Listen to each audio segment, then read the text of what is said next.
Karena itu ketika Anda bertanya, kenapa saya mesti sholat ya Allah? Diperdengarkan 5 kali dalam sehari. Kalau saya turunkan gini, Pak. Ini tentang hidup kita. Jangan-jangan sudah puluhan tahun hidup, tapi kita belum tahu apa yang kita kerjakan dalam hidup ini. Saya khawatir, jangan-jangan kita sibuk, pada akhirnya kita pulang. Gak ada yang gak pulang, Pak. Penyebab kita kembali itu bukan COVID-19 yang sekarang marak. Bukan persoalan sakit. Karena yang sehat pun kalau sudah waktunya tiba pulang, dia pulang. Syarat meninggal itu bukan sakit. Syarat meninggal itu bukan tua. Karena yang muda bahkan belum lahir pun itu bisa wafat. Ada orang berkata dia sudah bau tanah katanya. Dia nggak sadar kalau dia pun bau kuburan. Itu yang beberapa bagian mesti kita luruskan kembali. Jadi tugas kita, Ibu ini kelihatan Bu? Belum saya tulis ya. Pasti. Oke. Tugas kita ada di bumi, ini tuliskan. Kemudian di bumi kita diperintahkan mengumpulkan perbuatan baik, disebut dengan amal saleh. Di poinnya. Amal saleh ini dibagi pada 2 bagian. Ada yang sifatnya ritual, untuk menunjuk hubungan kita dengan pencipta Allah subhanahu wa ta'ala. Disebut oleh para ulama untuk memudahkan dengan hablum minallah. Hablum itu garis tali. Minallah yang terhubung ke Allah. Ada amal soleh kita yang terhubung garisnya kepada Allah subhanahu wa ta'ala. Ini kata Allah, diwajibkan kepada kita untuk mengerjakan perbuatan yang pertama ini pun feedbacknya kembali ke kita. Contoh misal, kita ambil sholat. Contoh pertama, sholat hubungan kita langsung dengan Allah subhanahu wa ta'ala.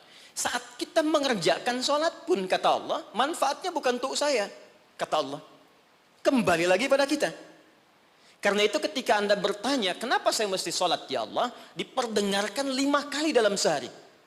Supaya kita paham betul bahwa manfaat sholat kembali pada diri kita lagi. Coba. Dalam sehari bukankah kita mendengar kalimat yang disampaikan oleh seorang muadzin? Ya, apa artinya? Adzan? Adzan apa artinya? Sebetulnya bukan panggilan asal kata adzan itu, asalnya telinga. Adzan itu asalnya telinga, jamaknya udhun. Jamak dari udhun itu adzan. Kenapa adzan disebut dengan adzan? Karena ini satu-satunya lafaz di muka bumi yang pasti akan selalu terdengar oleh orang yang masih punya pendengaran di telinganya. Dan ini satu lafaz satu-satunya di bumi yang tidak pernah berhenti 24 jam. Silahkan Anda cek kalau tidak percaya. Ya, karena itu waktunya setiap tempat pasti selalu berbeda. Jakarta selesai, Bekasi adzan. Bekasi selesai, Cikarang adzan. Cikarang selesai, Karawang adzan. Sampai semua berputar. Ya, dulu saya tinggal di Tripoli, Mesir selesai adzan, Libya adzan.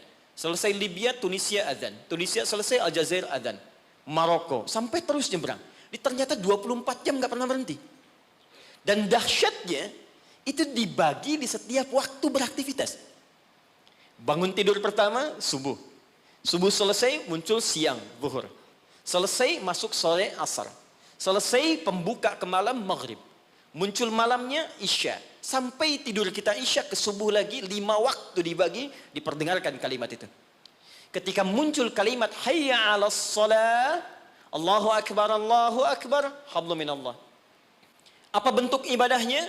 Hayya 'alas shalah, tunaikan salat.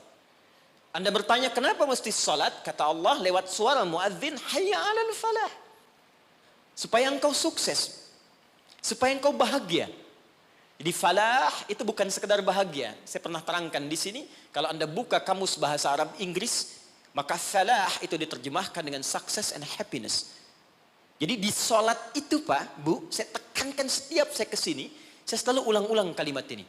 Di dalam sholat itu, baik gerakannya, juga bacaannya, itu terkandung ajaran-ajaran, hikmah-hikmah, dan rahasia-rahasia bimbingan menuju kesuksesan dan kebahagiaan dalam hidup. Di gerakannya bukan gerakan asal-asalan. Makanya Nabi ketat mengatakan, kata Nabi, "Shallu kama ra'aitumuni usalli." Salatlah kalian persis seperti melihat saya salat. Ada seorang bernama Khalid bin Rafi Az-Zuraiqi. Kisah ini ada di hadis Muslim, nomor hadis 319. Ya, riwayat sahabat Abu Hurairah radhiyallahu taala anhu. Ini ada seorang bernama Khalad bin Rafi Az-Zuraiqi di zaman Nabi. Datang ke masjid, salat di samping Nabi. Wan nabiyyu fi nahiyatin ukhra minal masjid. Jadi Nabi sedang duduk di sisi lain, dia salat kurang lebih di sinilah. Begitu selesai salat, sallama yaminan wa samala, dia salam ke kanan dan ke kiri, thumma atan nabiyya sallallahu alaihi wasallam. Lalu dia mendatangi Nabi sallallahu alaihi wasallam, fa sallama ilaihi. Dia mengatakan, "Assalamu alayka ya Rasulullah." Apa jawab Nabi? Perhatikan kalimatnya. Wa alaikassalam wa rahmatullah, irji' salli fa innaka lam tusalli. Kata Nabi, wa alaikassalam wa rahmatullah, kamu salat lagi karena engkau belum salat. Padahal orang ini sudah salat dari takbir sampai selesai salam. Lalu dia mengulang salatnya sampai 3 kali. Jadi sekali selesai datang Nabi minta salat lagi. 2 kali selesai datang kata Nabi ulangi lagi. Sampai yang ketiga dia katakan, ya Rasulullah ma uhsinu ghairah. Ya Rasulullah, saya nggak bisa lebih bagus dari apa yang saya kerjakan tadi. Sampai sini kemampuan saya. Alimni, tolong ajarkan saya bagaimana sholat yang benar. Jadi kalau sekedar sholat saja dibuka dengan takbir, ditutup dengan salam dan dianggap benar, mustahil Nabi akan seketat seperti menyampaikan tadi. Kata para ulama, kalau ada ibadah diminta ketat menunaikannya, pasti ada hikmah besar yang ada di belakang atau di balik ibadah yang dikerjakan itu.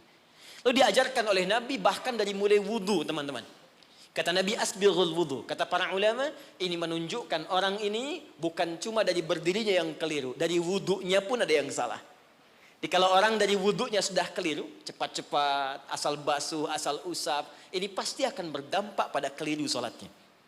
Tapi pertanyaannya, ada apa di balik sholat itu?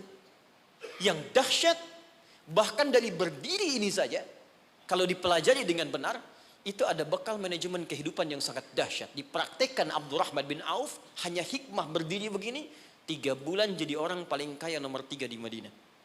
Dan setahun jadi orang paling kaya nomor 1 di Madinah, yang kapaknya saja bahkan terbuat dari emas. Jadi bukan main-main.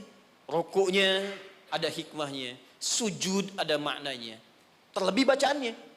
Karena itu ketika Allah menyebutkan perintah solat dalam Al-Quran, ada sindiran yang halus tapi tajam. Kata Allah, akan ada orang solat nanti bahkan tidak mengerti apa yang ia ucapkan dan ia lakukan dalam solatnya.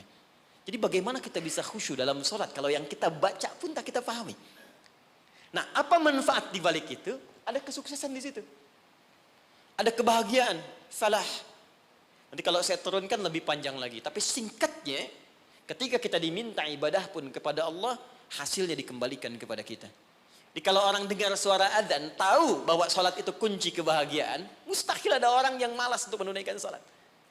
Bukankah pemilik kebahagiaan Allah? Bukankah yang punya rizki Allah? Bukankah yang punya kedudukan Allah? Qulillahumma malikal mulki, tu'til mulka man sya' wa tanzi'ul mulka mimman. Katakan Muhammad pada hamba-hambaku. Katakan Muhammad pada semua umatmu, aku yang punya kedudukan. Aku titipkan pada siapa yang aku kehendaki. Anda menginginkan kedudukan, Anda pengen jabatan, Anda pengen harta, Anda jauh dari Allah. Ya bagaimana bisa meraihnya? Karena itu ketika Anda datang kepada Allah, Anda meminta petunjuk, ya Allah bagaimana cara aku mendapatkannya. Diberikanlah jalan lewat sholat itu. Makanya dalam sholat ada bacaan membimbing bagaimana dapat rizki yang benar. Warzuqni. Bagaimana supaya Anda kerja nikmat tidak diganggu banyak orang. Wajburni. Bagaimana supaya derajat kita diangkat. Warfa'ni. Bagaimana supaya dijaga kesehatan. Wa'afini. Bagaimana supaya mendapatkan kasih sayang dari teman-teman yang sekarang sedang kita bekerja. Karena boleh jadi Anda kerja, bagi Anda nikmat, bagi orang belum tentu. Karena itu nanti di fikih Quran, di manajemen bisnis dalam fikih Al-Quran, ada pernyataan begini. Ketika Anda sedang mengerjakan sesuatu yang besar, maka boleh jadi di sekeliling Anda pun mengincar hal yang sama yang sedang Anda kerjakan. Dan persaingan itu akan begitu ketat. Turunlah kemudian turunan-turunan yang ada di sekitaran itu. Siapa yang bisa menghentikan sifat iri hati di sekitaran teman-teman yang menginginkan proyek yang sama? Siapa yang bisa menghentikan hal-hal yang buruk yang mungkin menimpa ketika Anda mendapatkan tender yang sedang Anda kerjakan? Jika Anda tidak datang kepada yang punya kuasa lebih dari yang lainnya, maka bagaimana itu bisa dihentikan dalam pekerjaan Anda? Ini fungsinya sholat. 1.